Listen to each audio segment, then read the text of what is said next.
네, 연준의 기준금리 동결로 긴축 부담 낮아지면서 국내 증시는 2,600선 지켜냈습니다. 자, 지난 12일에 코스피 지수가 2,650포인트 찍은 후에 쉬어가는 흐름 나오고 있는데요. 추가 상승 기대감이 높은 상황이죠. 이번 한 주 우리 증시의 주요 이슈들 짚어보도록 하겠습니다. 배종찬 인사이트 K 소장님 모셨습니다. 어서 오십시오, 소장님. 안녕하세요. 네, 지난 10월 이후에 외국인이 코스피 시장에서 한 9조 원 정도의 네. 순매수 들어왔습니다. 지수대가 그러면서 상당히 많이 올라오기는 했지만 네. 뉴욕이나 유럽이나 일본 증시에 비하면 아직 갈 길이 좀 멀어 보이는데요. 자, 코스피가 2,600선의 공방 넘어서서 우리가 한 단계 레벨업 되려면 어떤 부분이 좀 필요하다고 보십니까? 우선은 지금 구조적인 문제들을 먼저 좀 살펴봐야 될 것 같아요. 네. 일단은 지금 뭐 우리 주식시장을 분석하는 많은 전문가분들이 계시지만은 글로벌 불확실성이 있잖아요. 그 부분도 있고 또 불안정한 변수들도 있고 그 부분 여러분들이 뭐 아시겠습니다만 일단은 연준에서 금리 동결이 됐다 하더라도 또 이번에는 종료가 아니라 스킵이다. 네. 그런 이야기가 나오고 연내로 뭐 2번 정도 금리 인상 더 할 수도 있다. 이런 이야기도 나와요. 또 하나는 어떻게 할지 이런 부분도 계속 이제 변수죠. 또 중국 변수, 러시아, 우크라이나 변수 뭐 계속 종잡을 수 없는 변수들이 있습니다. 또 여름에는 지금 이제 사실상 여름이 돼버렸죠. 한여름이 됐어요. 폭염이 이어지고 있는데 네. 뭐 에너지 가격은 어떻게 변동될지 이걸 계속 종잡을 수가 없는 이것을 예측할 수가 없는 상황이 되다 보니까 이런 구조적 상황 속에서 우리 경제가 어떻게 흘러갈지 주식시장이 어떤 상황이 될지 점점 힘들어지는 상황이 되는 거죠. 네. 물론 이제 주식시장이라는 것이 하이 리스크 하이 리턴이죠. 네. 공포 지수가 있어도 이제 투자를 하는 것이 맞는데 자꾸 이제 개인들은 주저주저 하게 되는 것이죠. 그래도 이게 이제 어느 정도 시장이 좋다라는 것이 이제 전제돼야 되는데 그러기 위해서는 이제 유동성이 확보돼야 되고 네. 이게 이제 적극적으로 시장으로 들어와야 되는데 뭐 아시다시피 지금 부동산 시장도 좋지 않은 상황이거든요. 자, 그렇다면 이런 걸 좀 제거해 줘야 된다. 우려 심리를 제거하는 방법은 결국 각 국가들이 나설 수밖에 없다. 당장 우리나라만 놓고 본다면은 국가적인 좀 위기 관리 시스템이 구축돼야 된다. 그게 필요할 것이고 또 성장 동력도 좀 가속화될 필요가 있겠죠. 자, 얼마 전에 우리가 첨단 산업에 대한 투자 전략이 이제 발표가 됐었습니다. 그래서 6개 분야, 4개 분야 뭐 이렇게 나눠져서 총 한 550조 플러스 알파가 투자가 될 것이다. 그리고 반도체에는 340조 투자가 될 것이다. 이건 발표가 됐지만 이게 얼마나 단계적으로 구체적으로 일정상 좀 더 와닿게 이 추진이 되는지 또는 어떤 외부 변수들을 좀 더 우리가 좀 리스크를 완화할 수 있을지 이런 부분들이 좀 이제 그런 우려들을 좀 씻겨 나갈 수 있도록 하는 이제 장치가 되겠죠. 대표적인 게 이런 사례를 제가 좀 말씀드려야 될 것 같은데 우리가 이 디커플링이 아니라 디리스킹이 중요하다. 디리스킹. 왜냐하면 떼내려고 한다고 해서 떼내지지가 않아요. 그렇죠. 그렇다면 적어도 이런 디리스킹은 뭐냐면 좀 줄이자. 네. 그러니까 이제 지금 미국의 경우에도 중국을 떼내자고 했다가 네. 안 떼지죠. 그렇죠. 그러니까 디커플링 떼내려고 했는데 안 떼지니까 토니 블링컨 장관을 보내서 네. 디리스킹을 하자 이렇게 갔는데 이번에는 중국이 이제 콧방귀를 안 끼죠. 콧방귀를 끼죠. 왜? 아니 뭐 우리 떼내려고 할 때는 언제고 이제 와서 우리 손을 잡아? 아니 우리가 그렇게 뭐 만만한 상대야? 아니야. 양안 관계에서 뭐 중국에 대해서 미국이 큰 소리 칠 때는 언제고 이런 식이 되는 거죠. 저는 이걸 하나 제시하고 싶은 게 뭐냐면 그리스가 어떻게 위기를 극복했냐. 미초타키스 총리가 이 하버드 출신입니다. 그런데 위기를 지난 한 8년간 7년간 극복했죠. 그러니까 천덕꾸러기였던 그리스가 예. 이제는 정말 이제 아이돌이 됐어요. 유럽의 아이돌이 돼서 새로 부각이 되는 이유는 구조조정도 하고 말 그대로 위기 상황에나 할 수밖에 없는 일들이 있죠. 그러한 이 일련의 경제적인 혁신들을 상황이 좋아지고 난 이후에도 계속 멈추질 않아요. 네. 호삐를 늦추지 않고 있는 이 키스 총리. 이 키스 총리가 계속 그걸 추진하면서 국민들이 신임을 얻었고 또 외국인들도 그래 그래서 투자할게 상당히 상황이 좋아졌는데 결국 우리도 여러 가지 지금 뭐 채권 금리나 이런 걸 생각한다면은 또 이 외국인 투자를 많이 얻어내는 게 좋은 거예요. 방금 전에 정재영 앵커가 이야기했던 대로 외국인들의 이 매수세가 조금 이제 끊겼다 하는 것은 우리로서는 이게 적신호가 켜진 거예요. 그래서 그런 부분들을 좀 씻겨낼 수 있는 것을 그걸 이제 우리 정부나 또는 기업들이 조금 더 감안해서 이런 부분들을 또 한국은행 이창용 총재도 이런 부분들을 감안할 필요가 있어요. 대체로 이창용 총재가 얼마 전에 여의도에서 세미나 하는데 자꾸 할까 말까 하다가 또 가면 또 서로 아는 척해야 되고 그래서 안 갔는데 왜냐하면 상당히 좀 말을 아껴요. 네. 근데 어떨 때는 좀 해야 될 말을 해야 될 때도 있습니다. 굉장히 자기 관리를 잘하는 이창용 총재이지만 좀 이럴 때는 조금 구체적으로 로드맵을 제시하는 것도 저는 나쁘지가 않다. 그런 면에서 너무 말이 없는 것도 때로는 자기 관리에 또 신중한 이 한국은행 총재로서의 위치에 걸맞을 수도 있지만 어떨 때는 너무 이런 좀 우리가 답답한 상황일 때는 그래도 한두 마디 조금 비전을 제시해 주는 것도 필요한 그런 조치가 아닐까, 필요한 상황에 맞는 대응이 아닐까라는 생각도 듭니다. 네. 바로 또 이창용 하는 총재 얘기를 해서 최근에 외국인들의 매수세가 조금은 둔화되고 매도가 간간히 나오는 이유가 이제 예. 금리 차에 대한 고민들도 좀 있는 것 같아요. 그렇습니다. 환율이 네. 아주 강한 상승, 우리나라가 원화가 강해지긴 했지만 금리 차가 지금 1.75%포인트거든요. 미국과의 정책 금리 차이가. 예, 예. 그래서 심심치 않게 계속 나오는 얘기가 이게 7월에도 금리를 연준은 올릴 수 있는 가능성이 높은데 한은도 고민이 깊어질 수밖에 없다. 예. 한은은 또 금리를 또 올려야 되지 않나 이런 얘기도 좀 있거든요. 어떻게 생각하세요? 저는 일단은 FOMC가 이제 금리 동결을 했기 때문에 네네. 일단 하나는 이제 동결 쪽으로 갈 가능성이 높을 것 같아요. 일단은. 왜냐하면은 연준이 먼저 금리 인상이라는 이 움직임을 액션을 취했다면은 뭐 한국은행도 충분한 명분이 있겠죠. 봐라. 그렇죠. 이러다가는 우리도 너무 이제 좀 이 예금 금리 차이가 커진다. 위험 신호가 온다. 그런데 이제 한국은행이 꾸준히 이야기했던 기준이 뭐냐면 일단 미국 연준이 올린다면 우리도 이거 계속해서만 지켜만 볼 수는 없다라고 이야기를 했었는데 그 얘기를 지금도 사실은 하고 있어요. 금리 동결이 됐다 하더라도 한국은행도 5월부터 계속 이제 하고 있는 이야기는 미국 금리 동결을 우리가 안정적으로 볼 수만은 없다. 우리도 계속 이 차이를 예의주시하고 있고 그 기준은 뭐냐면은 물가다라는 이야기를 했거든요. 네. 근데 추경호 경제부총리가 어떤 이야기했냐면 아니 라면값 좀 내립시다 이런 이야기를 네, 합니다. 그렇게 얘기 나왔어요. 그런데 우리 두 분 앵커께서 지금 기업이 삼양이나 농심이 오뚜기나 라면값 내릴까요? 아니죠. 저는 안 내린다고 봅니다. 네. 그래서 여러분들이 주목해야 될 건 뭐냐면 투자자 입장에서 제가 우리 아침 방송에서 여러 차례 월가월보에서 말씀했는데 네. 농심 주목하세요. 네. 그래서 저는 삼양도 주목하세요. 안 내립니다. 이 가격을 이제는 어느 정도 소비자들이 흡수해 가기 때문에 저는 삼양, 농심 그리고 또 오뚜기까지 주목을 하실 필요가 있다. 투자하기 딱 좋은 지금 종목들이 되는 상황이에요.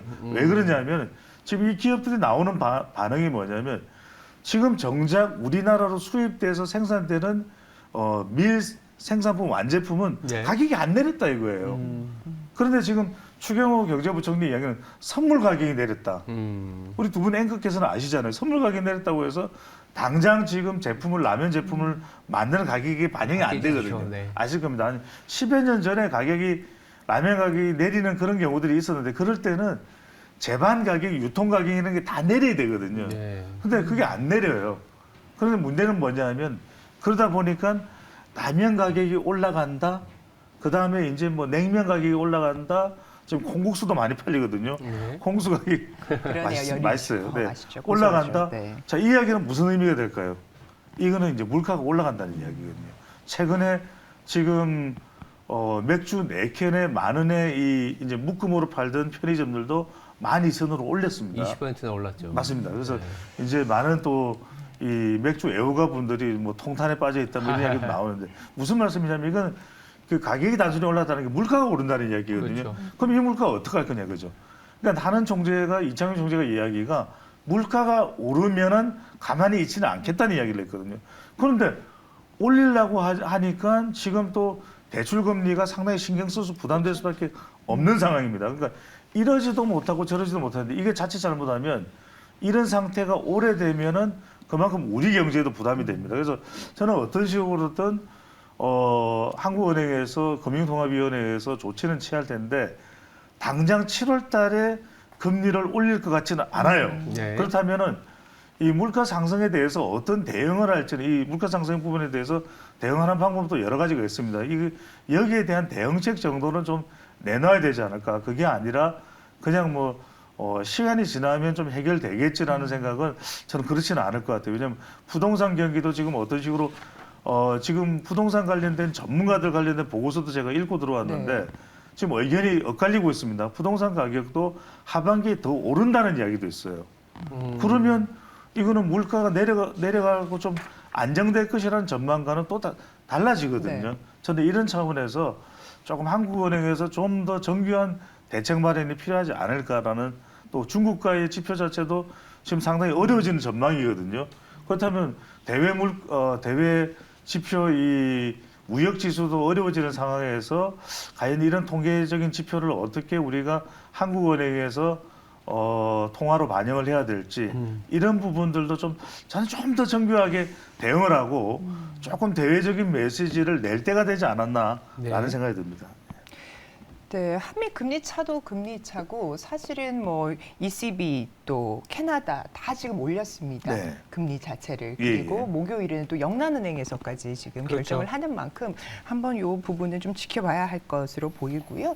자, 그러면 또 이제 한국 얘기를 들어가서 한 가지 여쭈고 싶은 게 코로나 사태 때 직간접적으로 피해를 봤던 우리 기업 그리고 소상공인에게 정부가 그때 코로나 금융 지원을 했었습니다. 네. 5차례 이렇게 유예를 하다가 올 9월에는 종료 예정이라고 하는데요.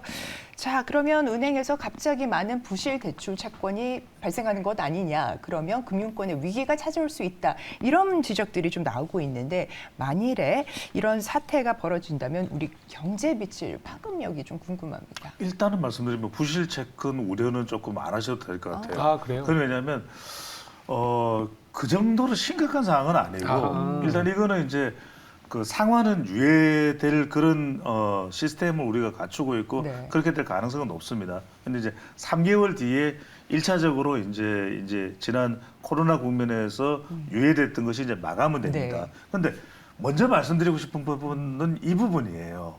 우리가 항상 이야기하는 것이 우리 기업의 경쟁력을 이야기할 때 어떤 이야기를 먼저 합니까? 기업이 경쟁력을 할 때 사이즈로 볼 때 대기업이 있고 중소기업이 있으면 어떤 이야기 합니까?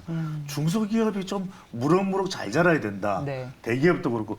그러면은 지금 우리가 부실채권 이야기할 때 어느 쪽이 취약할까요? 네. 중소기업입니다. 그렇습니다. 네. 그러니까 지난 1분기 제가 이게 좀 찾아봤는데 조사를 해보니까 네네. 신규 부실채권이 지난 1분기하고 비교를 해보면 올해 1분기 기준으로 1조 원이 늘어났어요. 이게 다 중소기업입니다. 대기업은 줄었어요. 부실채권이. 왜냐하면 코로나 국면에서 대기업들은 오히려 장사가 잘 된 경우들도 많거든요. 그러면 이제 그 잉여 자금으로서 부실채권을 해소를 했어요. 그러니까 일본 같은 경우도 2000년대 고이즈미 정권 때 부실채권이 상당히 문제가 됐거든요. 그걸 이제 끊어내려고 했던 것이 사실 아베 정권이 들어서면서 아베 1기 때 예. 그때부터 일본은 뭐 엔저를 시도하면서 지금도 일본이 엔저를 하고 있잖아요. 그런 배경도 좀 있습니다. 그런데 지금 우리가 중소기업의 지금 이 부실 채권이 그래도 그 이후에도 계속해서 우리가 이건 상환이 유예될 수는 있어요. 그런데 잠깐만 빚은 연기가 됩니다. 하지만 그래도 지금 최근에 이제 대출 금리가 낮아지기 전에 금리이기 때문에 금리는 원금은 높은 금리가 그대로 유지가 돼요. 그러면 이 생각을 한번 해보시죠.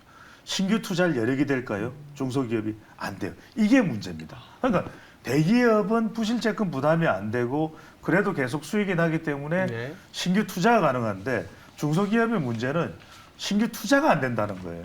이 부분이 큰 문제입니다.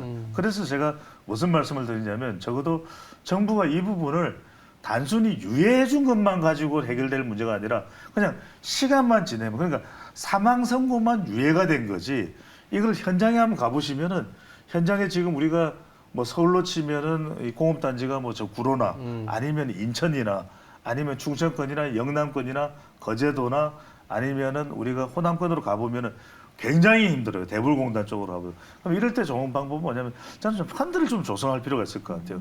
중소기업에게 신규 투자를 할 수 있게 해서 소재 부품 장비 쪽은 괜찮은 쪽도 있거든요. 그리고 또 조선 관련된 소재 부품 장비도 조금씩 살아나고 있잖아요. 이쪽을 좀 살려줘서 펀드 등을 조성을 해서 그 다음 나중에 이들이 그 펀드 조성받은 걸 통해서 다시 이 회생될 수 있도록 그런 좀 여건을 마련해 주는 것이 훨씬 더 회복 가능하다. 왜냐하면 그냥 이 대출받은 부실 채권이 되지 않도록 이것을 유예해 주는 것만으로는 기업 경쟁력이 좀 충분하지 않다. 그런 부분에 초점을 이 관련된 특집 기사를 우리 매일경제가 아주 잘 썼어요. 네. 그래서 이걸 정부 관계자들도 그렇고 추경호 총리도 그렇고 이창용 총리도 꼭 좀 읽어봤으면 좋겠어요. 네. 알겠습니다. 뭐 약간 거시적인 내용도 있었고 우리가 조금 들어봐야 되는 부분들도 있었는데 당장 이번 주만 놓고 보면 초반에 말씀하셨던 그 예. 미중 관계에 관련된 관계 모색을 위해서 좀 또 블링컨 장관이 예, 가 있지 않습니까? 그렇습니다. 네. 그래서 디리스킹 얘기도 아까 하셨는데 예. 물론 그런 부분들도 정치적인 얘기도 좀 해주실 필요 있을 것 같고 당장 또 이번 주에 좀 눈여겨봐야 되는 이벤트, 경제지표 뭐 이런 것들 좀 있을 것 같아요. 저는 이게 제일 크다. 저는 두 글자만 생각했으면 좋겠어요. 네. 저는 뭐 두 분도 항상 방송을 통해서 가지고 실익, 실이익, 실익. 실이익 이보다 중요한 게 있습니까? 저는 다른 거 필요 없습니다. 어떤 포장이나 또는 허장성세가 중요한 것이 아니라 실익입니다. 미국도 토니 블링컨 장관이 간 이유가 뭐냐면 미국의 이익을 위해서 가는 것이거든요. 그렇겠죠. 저는 우리도 이거 절대 놓쳐서는 안 된다. 그래서 저는 싱하이밍 대사로 불거졌던 중국과의 갈등인데 저는 싱반중 전략이다. 네. 싱반중 뭐냐면 싱하이밍 대사 뭔가 좀 문제가 있다면 그 부분에 대해서 항의를 하고 네. 엄중 경고를 할 수 있는 하지만 반은 뭡니까? 우리 반도체 너무 중요합니다.